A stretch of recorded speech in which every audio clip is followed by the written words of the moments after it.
So I've had a lot of comments. A lot of people ask me about what are my settings in LD player not to lag. Um, how are the settings so good for the game?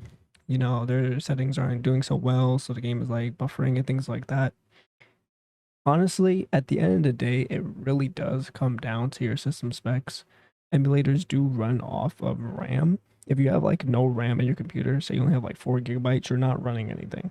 8 GB, you're still not running anything. You know, your PC still has to be up to date, but there are some tweaks and things like that you can do to change it. Now, first things foremost, all right, the game settings itself. Honestly, before you even touch the emulator, because I honestly use recommendation settings on LD player, which I'll show you. Just go to your graphics and just change it to the lowest setting. You're just gonna have to run a lowest setting. Turn off anti-alias, because anti-alias does actually use a lot of power to actually run, and not only on this game but anti-alias in general. You're gonna go back and you're just gonna play the game like normal, right? I mean, yeah, it looks weird with these effects right here. Doesn't look like exactly what you'd want to be. But if you want to run on an emulator flawlessly, like that's just what you're gonna have to do. You're not gonna be able to run it like this in the ultra settings. And also the thing you can also do is limit your FPS to 30. That does help. That's why there's FPS limiters after all. Because some people, if they run too much at 60 FPS, their system can actually crash and things like that.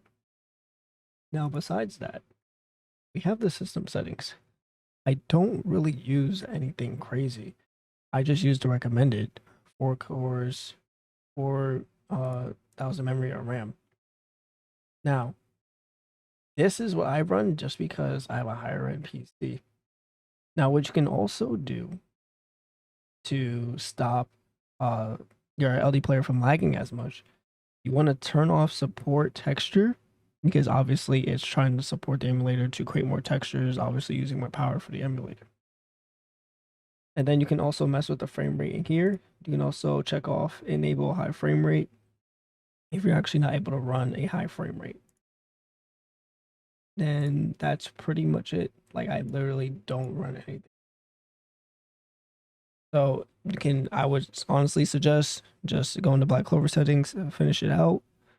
If you really, really have to, in the LD player settings, just change the cores down and have it try to allocate less power, because the more power LD player uses, the slower it'll make your PC. So you also may have to tweak that a little bit. But yeah, I mean, that's just personally how I configure my emulator settings. If there's still issues, I can always help you guys out on stream. As you guys, most of you guys know, I do stream every day. So always just pop in, ask you some questions, or join the Discord. But thank you guys for watching.